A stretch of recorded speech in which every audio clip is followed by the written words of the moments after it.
Libro de Deuteronomio capítulo 27. Cuando usted lo encuentre me lo deja saber. Dice la palabra de Dios de esta manera: y ordenó Moisés con los ancianos de Israel al pueblo diciendo: ¿Guardaréis qué? Que yo os prescribo hoy. El día que pases el Jordán, a la tierra que Jehová tu Dios te da, levantarás piedras grandes. ¿Y qué harás? Y escribirás en ellas todas las palabras de esta ley cuando hayas pasado para entrar en la tierra que fluye, en la tierra que Jehová tu Dios te da, tierra que fluye leche y miel, como Jehová, el Dios de tus padres, te ha dicho. Cuando pues hayas pasado el Jordán, levantarás estas piedras que yo os mando hoy en el monte Ebal y las revocarás con cal. Y edificarás allí un altar a Jehová tu Dios, y altar de piedras. No alzarás sobre ellas instrumento de hierro. De piedras enteras edificarás el altar de Jehová tu Dios, y ofrecerás sobre él holocausto a Jehová tu Dios. Y sacrificarás ofrendas de paz, y comerás allí, y te alegrarás delante de Jehová tu Dios. Y escribirás muy claramente en las piedras todas las palabras de esta ley. Amén. Te damos gracias, Señor, por este día, por este tiempo en el que vamos a estudiar tu palabra. Dedicamos este tiempo para recibir lo que tienes para nuestra vida y la palabra que es el alimento para cada uno de nosotros. En el nombre de Jesús, amén y amén. Pueden tomar asiento.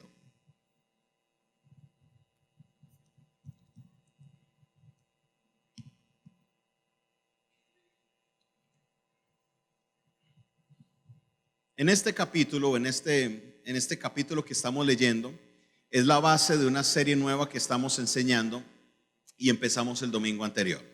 En el domingo anterior estábamos estudiando el contexto del libro de Deuteronomio, y voy a hacer un pequeño recorderis para que los que no tuvieron la oportunidad de estar, al menos tengan una pequeña idea de cómo estamos conectando el tema de la semana pasada a esta semana. El libro de Deuteronomio se caracteriza porque es un discurso donde Moisés le recuerda al pueblo todo lo que Dios manda hacer.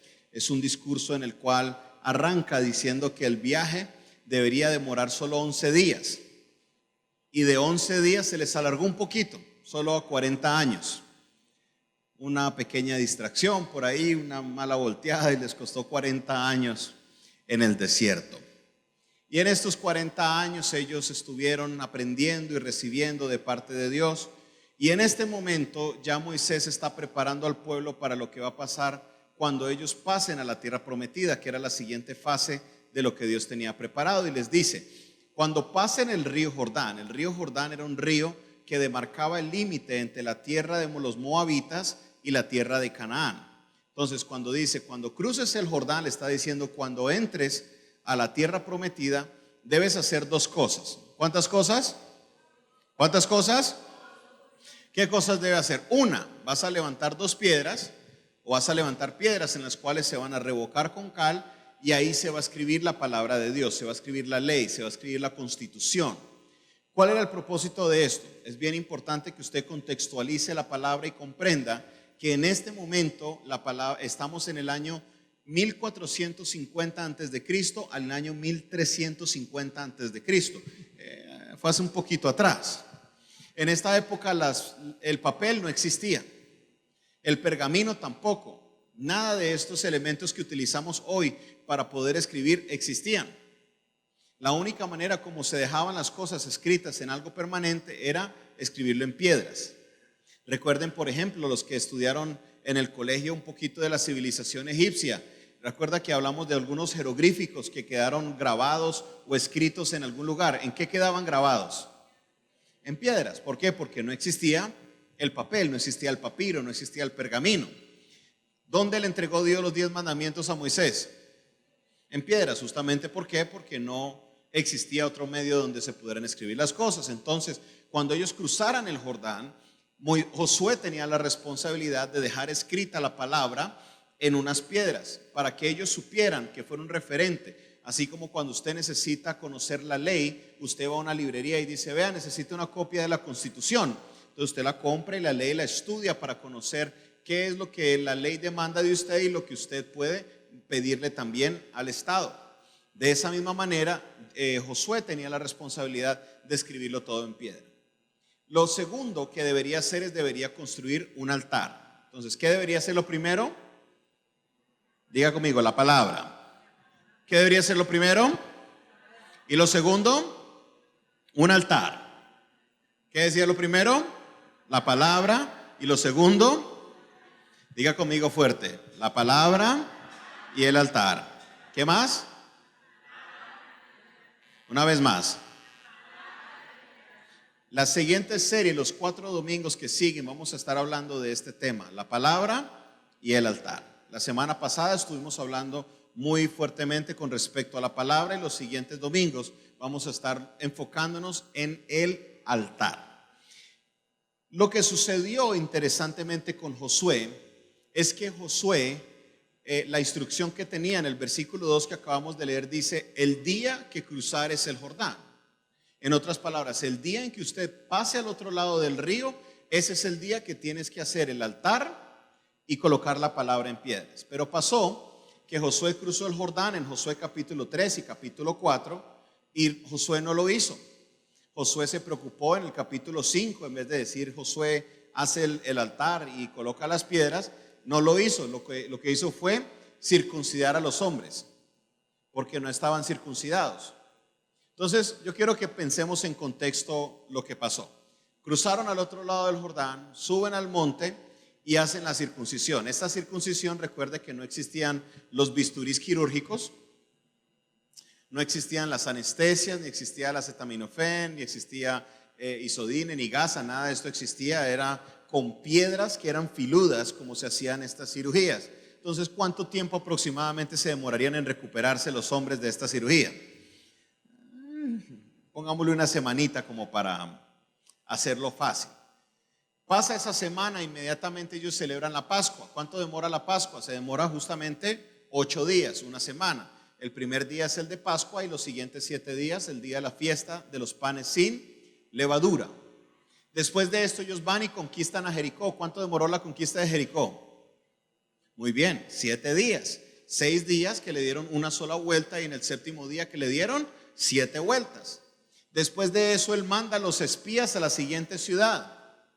Recuerde que en esta época no habían motos, no habían motocarros, no habían carros, no habían Uber, no había helicóptero para ir y hacer el espionaje, ni habían drones. Tenían que ir personas y camuflarse dentro de la población para observar qué era el reconocimiento.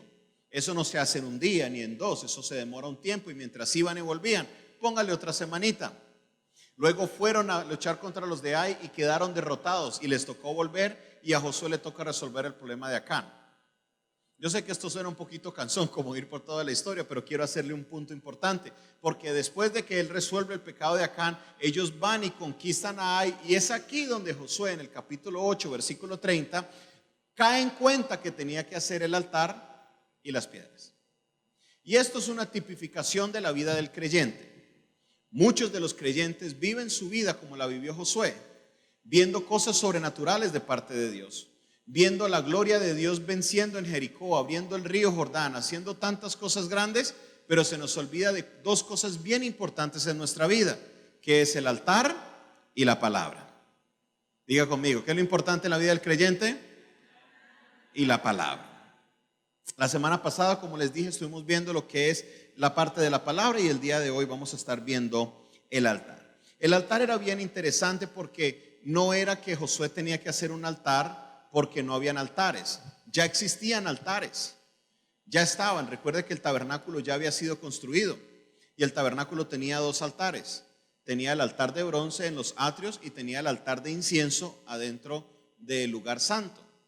Entonces no era que Dios le dijo construye un altar porque no hay altares, no. Ya habían 2 altares y aparte de ese altar tenía que construir otro altar con las piedras, con la ley.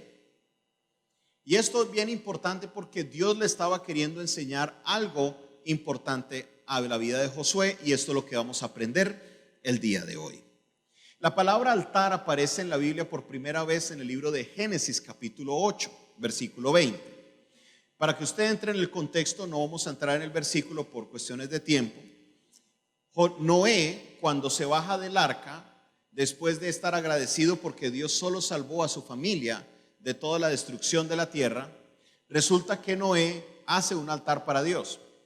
Y en ese altar sacrifica unos animales que ya venían marcados desde antes. Si usted lee bien la historia de Noé, Dios le dijo a Noé: vas a coger una parejita de cada animal, pero de algunos en específico vas a coger 7.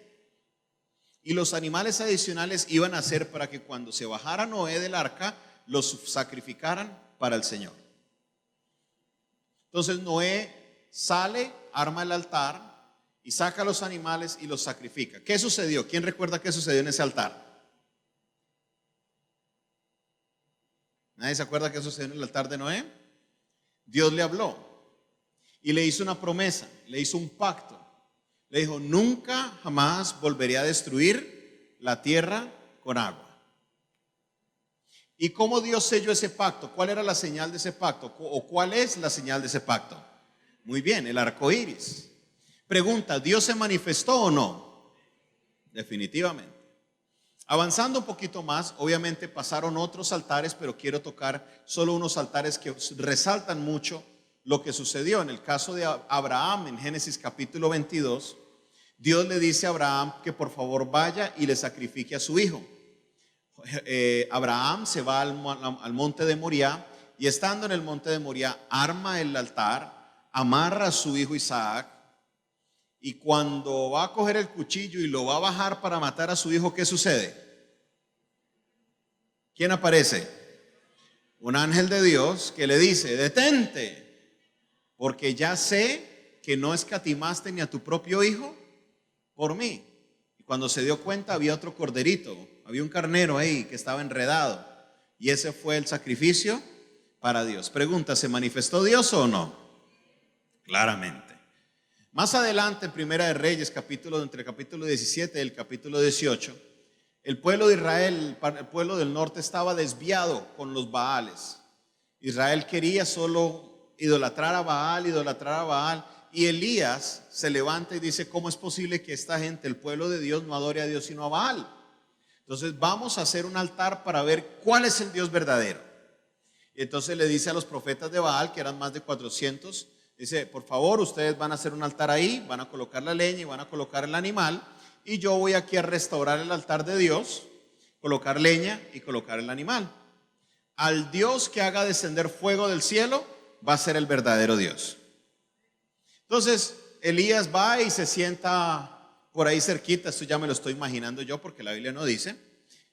Y él se sienta como a observar a los de Baal, ahí a ver qué show iban a hacer ellos para que bajara el fuego. Y ellos empezaron seguro, bum, bum, bum, bum, bum, bum, bum, bum, y que se laceraban y se golpeaban haciendo los clamores a su Dios Baal, y seguro Elías por ahí comiendo crispetas, observando todo el show. Y el hombre empieza a hacerles como bullying, que les dice: oiga, griten más duro, seguro es que está dormido. Y ellos gritaban con más fuerza, bum, bum, bum, bum, bum, bum, bum, y gritaban y estaban todo el tiempo grite y grite, y se laceraban, se cortaban para que Baal les respondiera con fuego. Y después de tanto tiempo, ya Elías se cansa y dice: ya ustedes dejen su show, ya se les acabó el tiempo, ahora sí me toca a mí.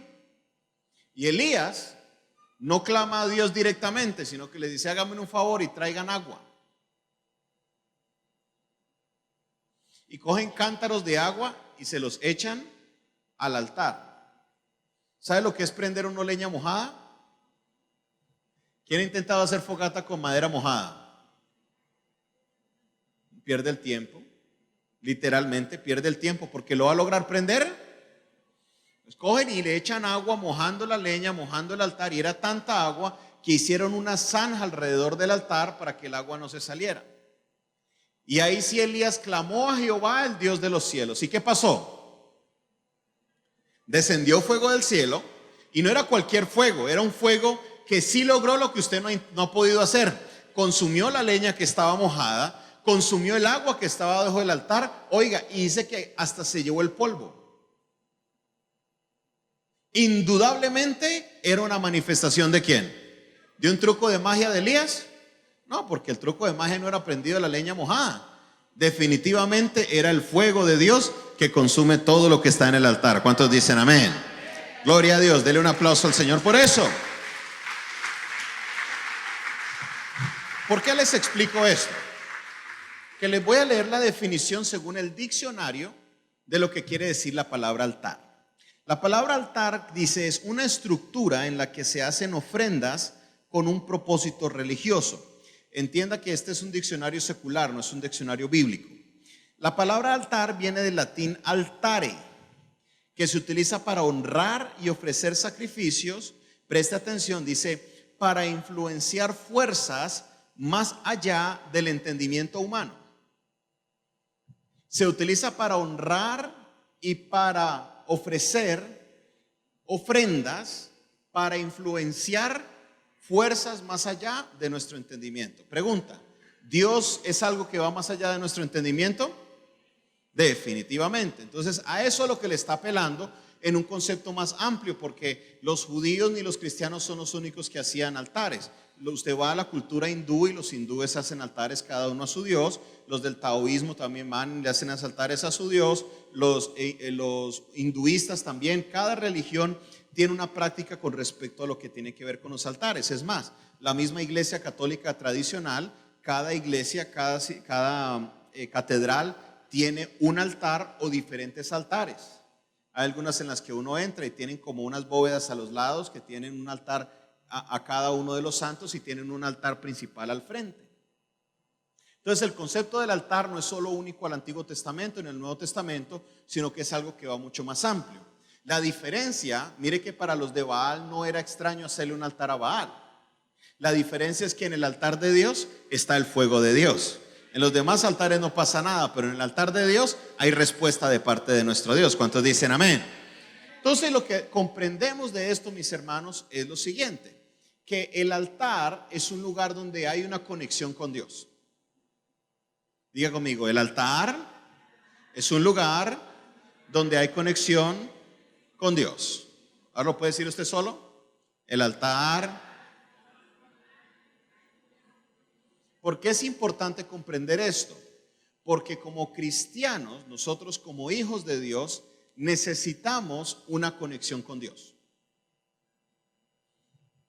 Vamos a colocar las cosas en claro y, como dicen por ahí, los puntos sobre las íes. ¿Usted cree que el altar que se hace para Dios, Dios lo necesita? ¿Usted cree que Dios es menos Dios porque usted no le hizo un altar? ¿Usted cree que Dios deja de ser Dios porque usted abandonó el altar que le hizo a Él? ¿Usted cree que Dios pierde un poquito de su omnipotencia solo porque usted no le oró? ¿O usted cree que Dios de repente ya no es tan omnipresente solo porque usted dejó de orar con Él o de hablar con Él? Dios, con tu oración o con mi oración o sin mi oración, sigue siendo Dios. Dios no necesita de nosotros. Así le duela a usted esto que le acabo de decir. A lo mejor usted se creía muy importante, ¿no? Es que yo sé que Dios necesita que yo ore. No, Dios no necesita de nada de usted. Dios con usted o sin usted sigue siendo Dios. Es más, yo hablo por cuenta propia, porque Dios sin mí, se ahorraría un poco de dolores de cabeza. Como que le iría mejor sin mí que conmigo. Entonces, si entendemos esto, si colocamos todo en su lugar, si Dios no necesita de mí, entonces ¿por qué hacemos el altar? Excelente. Ojalá tuviera un micrófono para estirárselo allá. Porque el que necesita de Dios soy yo. Porque al revés, al contrario de Dios, yo sin Dios, la historia sería un poquito diferente. Y yo no sé si a usted le pasó esto o no, pero en el caso mío, yo hablo por cuenta propia, por Jonathan Castañeda. De no haber sido por la misericordia de Dios, me llama mucho la atención ese versículo, Lamentaciones capítulo 3, versículo 20, dice: de no haber sido por la misericordia de Dios, seríamos consumidos. Porque nuevas son cada mañana sus misericordias, grande es la bondad de Dios. Yo puedo decir que con plena certeza que de no haber sido por la misericordia de Dios, hoy yo estaría o en una cárcel o 2 metros bajo tierra. Pero gracias sean dadas a Dios que tuvo misericordia de mí, me levantó de donde estaba caído, me sacó del lodo cenagoso, me restauró y me ha dado salvación y vida eterna, y es por causa de Él que yo estoy aquí. ¿Alguien más está agradecido con Dios por eso? ¿Alguien más está agradecido con Dios por eso? Rebobine el cassette, solo rebobínelo. ¿Cómo estaría usted hoy si no hubieras conocido de Dios? ¿Cómo estarías? Hay un gráfico de esos que andan en WhatsApp, en Facebook, que hay un huevito y se mira al otro, está mirando la cacerola y le dice: ¿sí ve, hermano, que sin Dios estamos fritos? Una manera curiosa de decir una gran realidad. De no haber sido por la misericordia de Dios, estaríamos fritos. Entonces, entendiendo eso, yo necesito de Dios. Yo necesito de Dios. ¿Cada cuánto necesito de Dios? Todos los días, todo el día, toda hora, todo minuto necesito de Dios. Y vemos cómo en la palabra de Dios el altar es el lugar donde el hombre tiene esa conexión con Dios. Es un punto de encuentro con Dios. Como cuando usted llama a alguien y le dice: ve, nos encontramos en la panadería de tal esquina. Esa panadería ahora se convierte en su punto de encuentro. El altar para nosotros, para los creyentes, es el punto de encuentro con Dios. Para muchos creyentes el altar viene a ser la iglesia, y piensan que la iglesia es ese lugar donde tenemos el encuentro con Dios. Y eso es algo muy bonito, y me agrada que usted piense que este sea el lugar donde usted tiene ese punto de encuentro con Dios. Pero le quiero presentar un pequeño problema: que si usted tiene a la iglesia como un punto de encuentro con Dios, de ahí es donde viene la raíz, donde solo queremos ir a la iglesia porque nos toca el domingo. Ir otros días a las iglesias, no, qué pereza, ya yo cumplí, ya yo fui el domingo, yo no tengo que ir más. ¿Y qué es lo que sucede? Vas el domingo a la iglesia, sales de aquí fortalecido. Oh, ese mensaje, pastor, qué palabrota, pastor, yo salgo de aquí bien. Y llegaste a la casa, ¿y qué pasó? ¿Cómo te sentiste? ¿Volviste otra vez a como estabas antes? Entonces vienes el otro domingo, y el domingo se vuelve una experiencia emocional donde yo me siento bien, pero la verdad, el gozo que necesito, la fuerza que necesito, no la tengo. Porque la iglesia es solo uno de los altares que nosotros debemos tener. Cada ser humano necesita al menos 2 o 3 altares en su vida. Y hoy le quiero hablar del primero de esos altares. Tenemos que entender que la tipificación de los altares, ya la formalización la encontramos en el tabernáculo. Y en el tabernáculo encontramos 2 altares. Uno que está en Éxodo capítulo 27, que es el altar de bronce, el lugar donde el pueblo de Israel llevaba sus sacrificios pidiendo perdón por sus pecados, sacrificios de expiación, sacrificios de agradecimiento. Pero en la parte interna había otro altar que se llama el altar del incienso. Diga conmigo, el altar del incienso. ¿Cómo se llama este altar? El altar del incienso, para los que no recuerdan, lo encontramos en Éxodo capítulo 30. A los que están tomando apunte y les gusta recorrer de nuevo su prédica en la casa y estudiar más, se los dejo el dato. Éxodo capítulo 30. En Éxodo capítulo 30 Dios le da la orden a Moisés que haga un altar de madera de acacia, que mediría 45 centímetros por 45 centímetros, un codo, y tendría más o menos 1 metro de altura. Este altar se conoce como el altar del incienso. Diga conmigo, el altar del incienso. Dígalo una vez más, ¿cómo se llama? El altar del incienso es muy parecido a este. Es más, casi igualitico, porque está recubierto de oro, como este está. No, mentiras, es un chiste. No miren así. Debería ser de madera, pero debería estar recubierto de oro. Entonces, según lo dice Éxodo capítulo 30, todos los días debería entrar uno de la familia de Aarón. No podía ser cualquiera, tenía que ser de los descendientes de Aarón. Y debería entrar al lugar santo y encender el incienso. ¿Cuándo? Una vez por la mañana, cuando el sacerdote entrara a limpiar el candelabro, y otra en la tarde noche cuando viniera a encender las luces del candelabro. 2 veces en el día tenía que entrar uno de los sacerdotes y encender el incienso en el altar del incienso. ¿Qué clase de incienso era? No era cualquier incienso, no era este incienso que usted compra en la galería por 2,000 pesos o por 1,000 pesos. Este incienso era tan fuerte o tan puro que cuando lo encendían se alcanzaba a oler casi a 2 kilómetros a la redonda. ¿Sabe usted cuántos son 2 kilómetros? Más o menos, para que usted tenga una idea, desde la pared de atrás de la iglesia hasta la pared de aquí atrás hay 56 metros. Multiplique eso por 20 paredes de esa a toda la redonda. Si en otras palabras, si usted vive en Bretaña, si usted vive aquí en Belalcázar, Aranjuez, Guayaquil, es más, yo creo que hasta San Carlos o Primavera alcanzaría a llegar el olor del incienso que se estaría quemando acá. ¿Qué clase de incienso creen que es ese? Un incienso muy fino. ¿Por qué razón era la razón de quemar el incienso? La razón de quemar el incienso, el sacerdote, a medida que quemaba el incienso, estaba haciendo plegarias a Dios por todo el pueblo.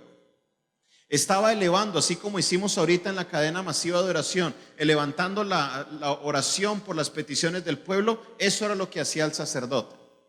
¿Por qué el olor? Porque primero, en la oración del creyente es olor fragante delante de la presencia del Señor. Bueno, no todos lo creen, pero bueno. Y lo segundo es porque toda la gente de alrededor se daría cuenta que el sacerdote estaba orando por ellos. Era una manera de que la gente iba a saber que el sacerdote estaba orando por las peticiones del pueblo. Entonces, ¿qué deberían hacer ellos? Ay, tan chévere, el sacerdote está orando. ¿Usted qué cree eso? ¿Qué deberían hacer? Uy, no, el sacerdote está orando, vamos a orar también con él. Vamos a unirnos todos en oración. Eran las horas de la oración, la hora del incienso. ¿Cuándo se debería quemar el incienso? Todos los días, diga conmigo, todos los días. ¿Cuándo se debe quemar el incienso? ¿Cuántas veces al día según la Biblia? Una en la mañana y otra en la tarde-noche. Se acostumbra mucho esta figura de la tarde-noche porque recuerde que esta era una época sin electricidad, sin demás, entonces la noche era oscuridad, no había mucho que hacer. El altar del incienso, más que un altar de olor, más que un altar de un olor grato, era un altar de oración. Un lugar donde el sacerdote llegaba y levantaba su oración al Señor. Y de la misma manera, ese altar para nosotros debe ser el lugar de oración. Es un espacio en el cual nosotros hablamos con nuestro Padre Celestial. Es el punto, como sucedía en el Antiguo Testamento, donde tenemos ¿qué? Conexión con Dios. ¿Qué es el altar? El lugar donde tenemos conexión con Dios. ¿Qué es el altar? Conexión con Dios. Entonces, cada día lo que nos está tratando de decir, porque en el Nuevo Testamento la figura del tabernáculo cambia. Nos dice el apóstol Pablo, ¿no sabéis que vosotros ahora sois ¿el qué? El templo del Espíritu. ¿Qué quiere decir el templo del Espíritu? El tabernáculo. Eso es lo que quiere decir la palabra. En otras palabras, el tabernáculo ahora es ¿quién? Ahora soy yo. Usted es el tabernáculo. Cada uno de ustedes es un tabernáculo. Eso sí, algunos tienen un tabernáculo más grande que otros. Algunos están más llenitos del Espíritu que otros. Pero ahora mi cuerpo es el tabernáculo. ¿Y quién es el sacerdote de este tabernáculo? Pues yo. Claro. Porque ¿quién debe elevar las oraciones por usted? Usted mismo. Si Dios fuera el sacerdote de mi tabernáculo, pues Él estaría orando por mí, pero no. El sacerdote debe estar orando por el tabernáculo, por la gente que rodea el tabernáculo. Entonces yo soy el sacerdote, así como la figura de que la cabeza del hogar, el hombre, en el caso de en las casas donde hay hombres como cabeza de hogar, ese es el sacerdote de la casa. Y él como sacerdote, ¿qué debe hacer? Mandar, orar. ¿Orar por quién? ¿Por él? No, por la familia. Como sacerdote, presentar todas las peticiones de la familia delante de la presencia de Dios. Entonces, si este lugar que se llama el tabernáculo no existe en su vida, quiere decir que muy posiblemente usted está viviendo una vida sin conexión con Dios. Una vida en la que usted ha estado alejado de Dios.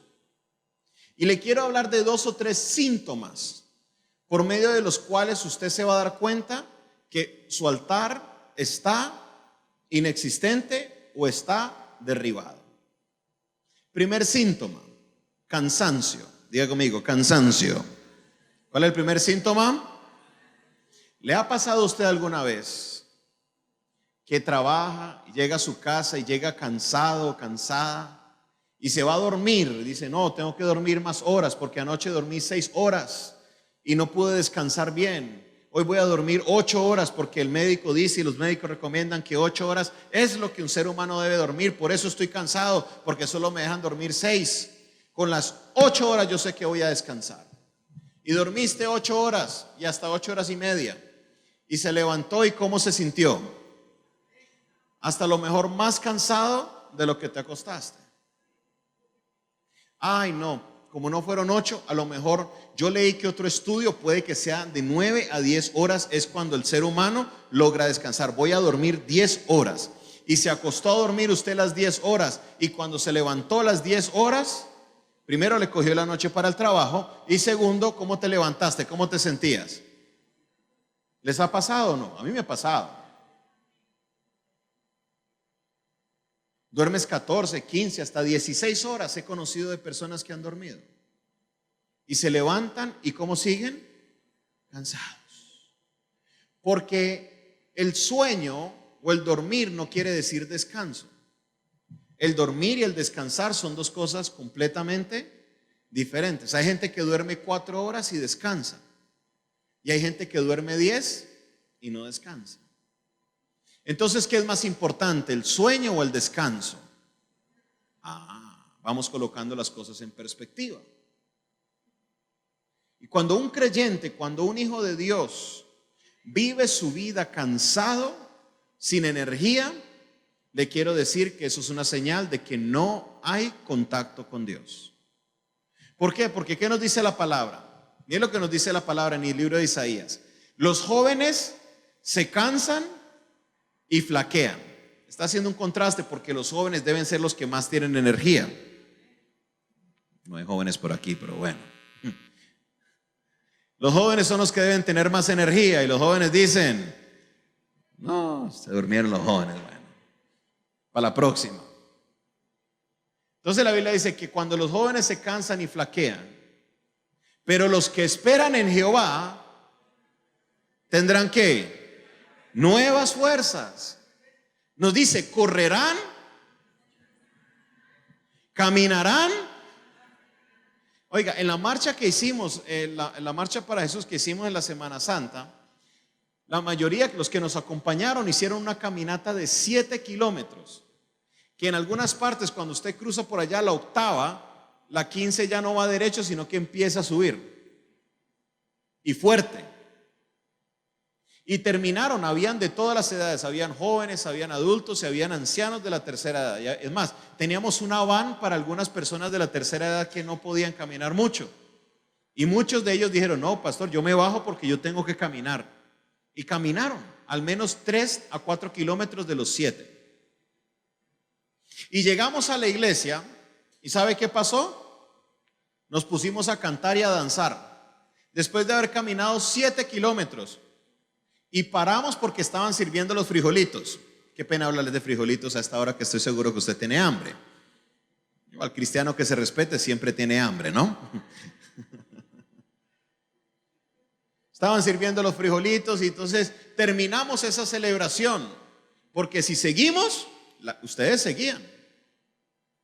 ¿Cómo es posible que personas que no tienen esa capacidad, caminaron 7 kilómetros y no se cansaron. Antes tenían energía para brincar y danzar en la presencia del Señor. Yo le quiero decir la respuesta, porque la palabra de Dios dice que los que esperan en Jehová tendrán nuevas fuerzas, correrán y no se cansarán, caminarán y no se fatigarán. Es Dios la fuente de mi fortaleza, es Dios la fuente de mi energía, es Dios la fuente por medio de la cual yo puedo ver que a pesar de que esté cansado, Él es quien me levanta, Él es quien me fortalece. Todo lo puedo en Cristo, porque Él me fortalece. ¿Cuántos pueden decir amén? Entonces, si hay cansancio en su vida, quiere decir que Dios está un poquito alejado de usted. O al revés, usted se alejó de Dios. Porque la realidad es que Dios siempre está ahí con uno. No tengo esa conexión con Él. Mire, Dios le dijo a Moisés, después de lidiar con todo el pueblo, de 2 millones de personas, le dijo en el Éxodo capítulo 33, le dijo: mi presencia irá contigo. ¿Y qué más dice el versículo?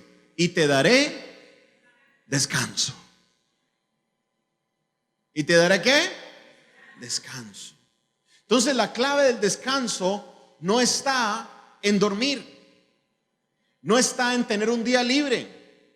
Es más, muchos piensan que las vacaciones son las buenas para uno descansar. La semana pasada tuve la oportunidad de salir de la ciudad y resulta que en las vacaciones a la familia se le ocurrió hacer una caminata que no era la de 7 kilómetros de acá, sino de 14 kilómetros. Entonces, ¿cómo termina uno las vacaciones? Más cansado de lo que uno salió. Y usted se puede ir a las mejores playas del mundo y estar descansando ahí, tomando sol y tomando su juguito de naranja, ahí leyendo la Biblia. Pero si usted no tiene ese contacto con Dios, usted va a seguir cansado. Puede que usted haya ido a Santa Marta, a Buenaventura, a Cartagena, a Barranquilla, o a lo mejor a las playas del río Pance, a donde sea que usted haya ido. ¿Qué pasa? ¿Cómo te sientes? Sales al viaje y ¿cómo se siente uno? Chévere, qué rico. Y cuando llega el día que se acabó el viaje, uy, Señor, ¿por qué no haces la de Josué? Detén el tiempo, Señor, que se pare el sol, porque yo no quiero que este viaje se acabe. Porque qué tortura volver a la casa, lidiar con los hijos, volver a lidiar con el esposo, con la esposa, con ese jefe. Ay, Señor, no, que se un día más. Voy a llamar y voy a decir que estoy enfermo para quedarme un día más. Porque no queremos que el tiempo de vacaciones se acabe. Y terminaron las vacaciones y ya, ¿qué estamos haciendo? Estamos en las páginas de internet buscando otra vacación donde podamos ir. ¿Por qué razón? Porque nos sentimos cansados. ¿Y por qué nos sentimos cansados? Porque no tenemos un contacto o una conexión con Dios. Segundo síntoma. El segundo síntoma de cuando el altar está abandonado, cuando el altar está dejado a un lado, es que ponemos la felicidad en cosas o en personas. A lo mejor su esposo, su esposa, su novio, su novia se fue de viaje una semana y usted se sintió como que le arrancaron el alma y se siente que la felicidad se le fue. Ay, mi amor, ¿cuándo vuelves? Porque es que sin ti yo no soy feliz.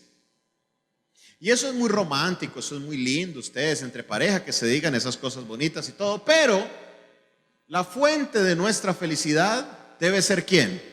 Dios.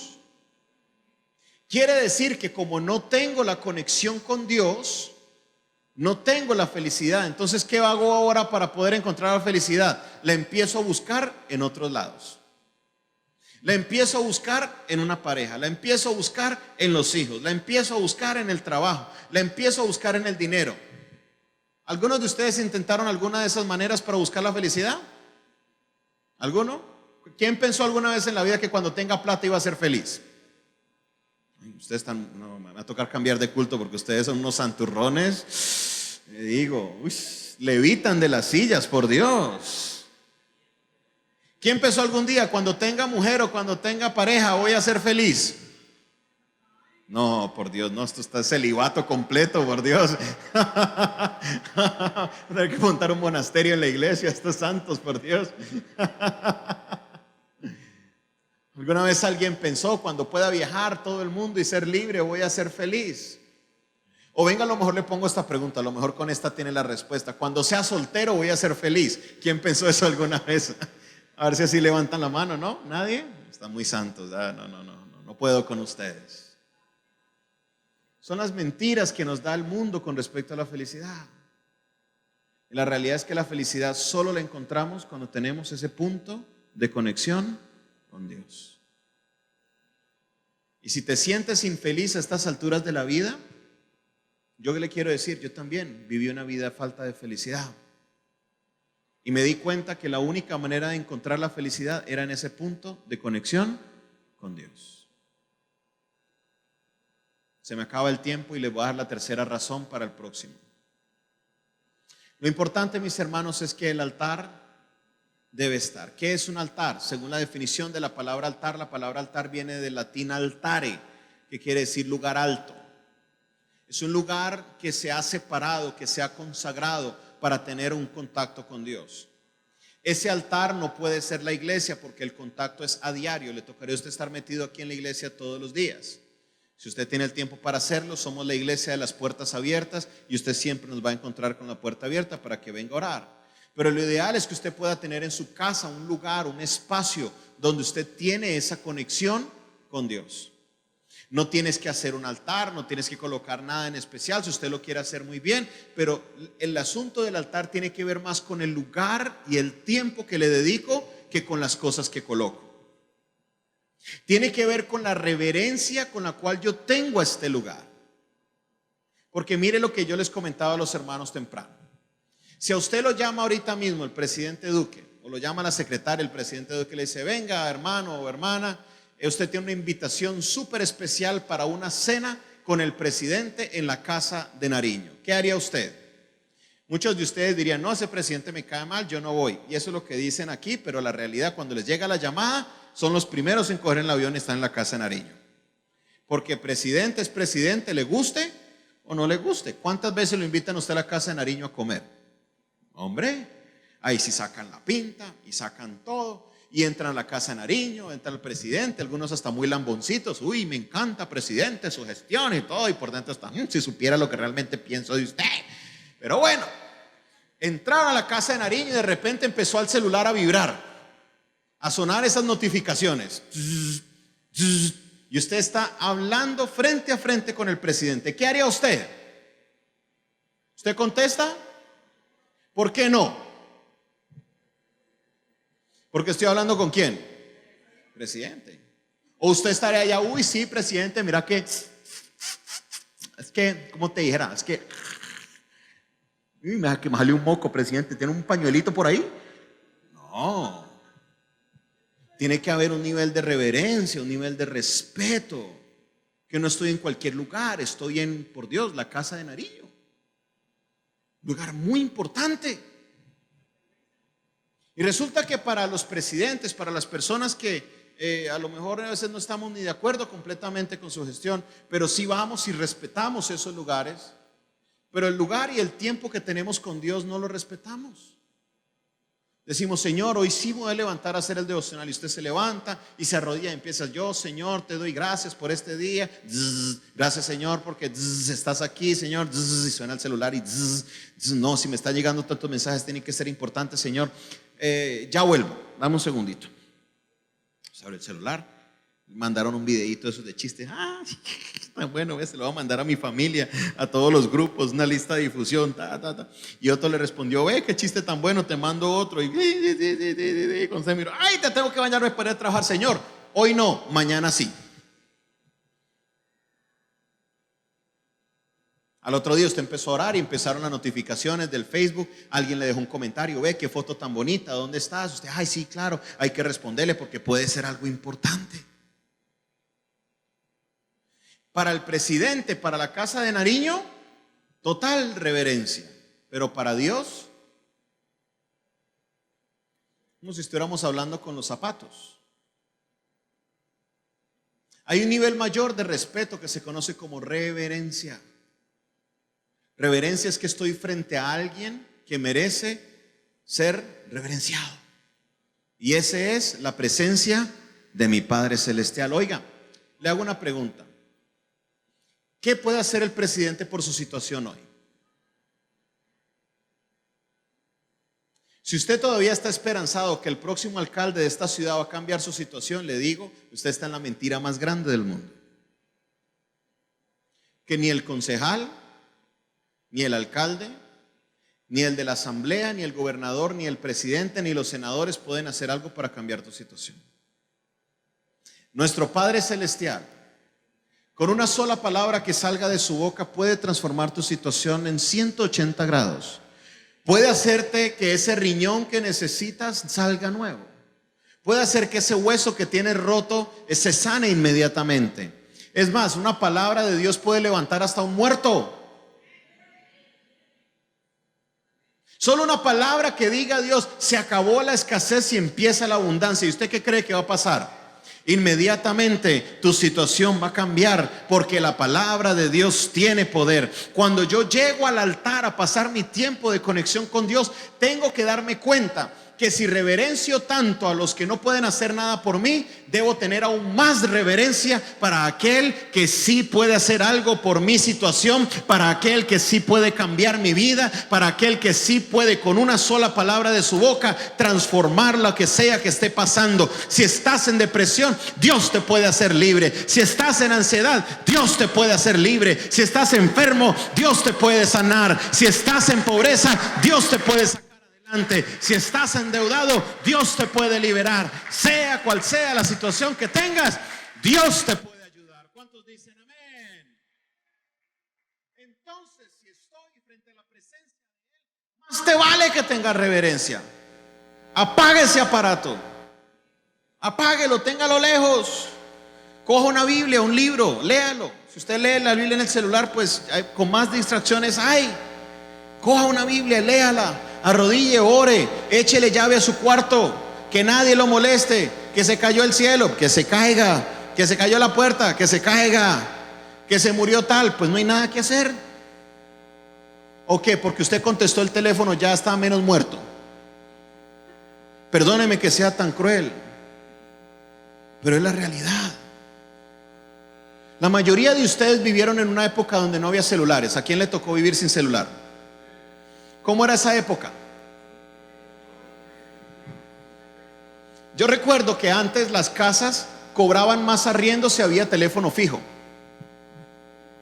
Valía más porque tener una línea de teléfono era un lujo. Entonces no todo el mundo tenía teléfono, tocaba esperar a que llegara el telegrama, a que llegara la vecina a decir, oiga, vea, usted supo que tal se murió. Ah, sí, pues ya lo enterraron hace una semana. Ah, bueno, ya para qué.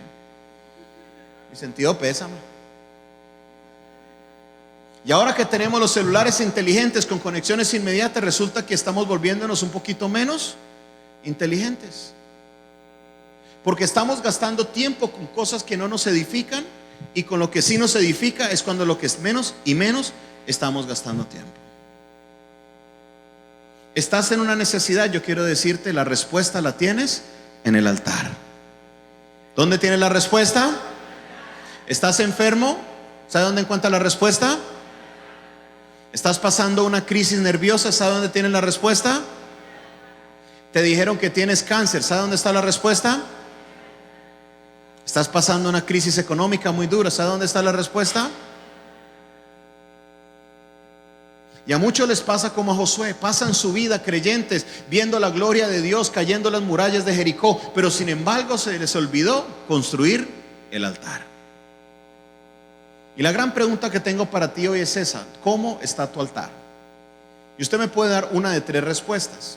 La primera respuesta: pastor, yo no tengo altar. Nunca lo he hecho. Ni siquiera sabía que había que tener uno. Muy bien. ¿Qué debes hacer? Piensa en un lugar de tu cuarto, piensa en un lugar de tu casa. Algunos le llaman el cuarto de guerra, a raíz de una película que salió con una temática parecida. Un lugar que está dedicado para la oración, que cuando vienen los momentos difíciles, ahí tengo que correr.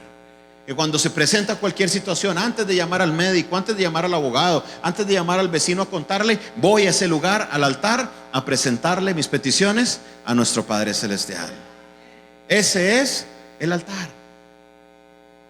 Necesitas hacer ese altar, necesitas sacar ese espacio. Y cuando hablo de espacio, no solo hablo de lugar, sino hablo de tiempo. Tienes que sacrificar un espacio de tiempo para poder estar en comunicación con Dios. Debes levantarte a cualquier hora que sea necesario para sacar ese tiempo con Dios. Yo no le digo que la mejor hora es las 3 de la mañana, que la mejor hora es las 4 de la mañana, porque tenemos una iglesia diversa. Hay gente que trabaja aquí en seguridad y le toca trasnocho, y resulta que las 4 de la mañana es una hora de trabajo. Entonces, cada persona, según su situación, sabe cuál es la mejor hora para poder estar en la conexión con Dios. ¿Cuál es la mejor hora? La mejor hora donde no hay interrupciones. La mejor hora donde no están los muchachos tocando en la puerta. Mamá, mamá, mami, mami, mamá, mamá, mamá. Hasta que usted como que no aguanto, ¿qué querés? Que sea una hora donde estén ellos tranquilos, dormidos. Que sea un tiempo en el cual usted pueda tener esa conexión con su Padre Celestial. ¿Estás cansado? Acércate al altar. ¿Estás triste? Acércate al altar. ¿Estás en depresión? Acércate al altar. ¿Estás pasando una prueba financiera muy difícil? ¿Qué debes hacer? ¿Qué debes hacer? Puede que la segunda respuesta, la primera de ellas es: pastor, no tengo altar, no sé qué hacer. Pues construye un altar. Separa un tiempo, separa un lugar en tu casa por medio del cual tú puedas tener ese contacto con Dios. Puede que la segunda respuesta: pastor, yo sí tuve un altar. Sí lo tuve, pero la verdad lo dejé. Mis ocupaciones, mi tiempo, mi cansancio no me permitió volver a usar ese altar. ¿Qué sucede cuando un lugar físico se abandona? ¿Dónde están las amas de casa? Se empieza a caer. Empiezan primero el polvo, las telarañas. Si usted está de buenas, hasta cucarachas le salen. Se empieza a constantemente desbaratar. Y para muchos su altar está así, está desbaratado, está sucio, está abandonado. Y hoy es el día en el que el Señor te está diciendo: es hora de que restablezcas el altar que tienes con Él. Es hora de que restablezcas ese tiempo en la presencia de Dios, porque solo ahí encontrarás la respuesta para todos tus problemas. O es posible que usted me diga: pastor, yo sí tengo mi altar, yo lo uso todos los días y por esa razón me siento como me siento pleno, me siento lleno. Tengo el gozo del Señor, tengo el gozo que tengo yo, como dice ese coro antiguo: el mundo no me lo dio, y como el mundo no me lo dio, no me lo puede quitar. No es el gozo de venir a la iglesia el domingo. El hermano Estanislao Marino escribió una canción hace mucho tiempo y decía: yo me gozo el lunes, yo me gozo el martes, yo me gozo el miércoles, yo me gozo el miércoles, me gozo el jueves, yo me gozo el viernes y me gozo el sábado también. Y al llegar el domingo sigo con mi gozo. ¿Y quieres saber por qué? Porque tengo a Cristo, quien me da la dicha de ser feliz. Cuando tienes el altar, no tienes una felicidad pasajera, tú permaneces en completa felicidad. Así que te invito, mi hermano, mi hermana, para que